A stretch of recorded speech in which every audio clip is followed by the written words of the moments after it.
नमस्कार मित्रांनो, आपलं या ठिकाणी मनापासून मनापर्यंत स्वागत करतो.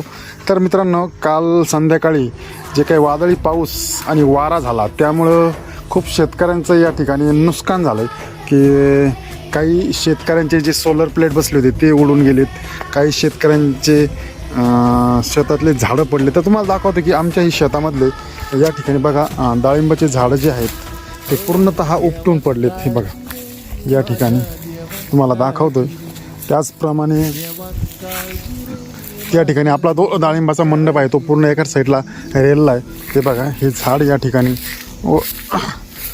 असे उपटून पडलेले आहेत. बघू शकता तुम्ही की खूप चांगल्या प्रकारे या ठिकाणी आपण डाळिंब आणले होते, परंतु शेतकऱ्याचं नैसर्गिक आपत्ती आली आणि खूप मोठं नुकसान या ठिकाणी झालं. तर एकच शासनाला विनंती आहे या माध्यमातून की शेतकऱ्याला अनुदान देण्यात यावं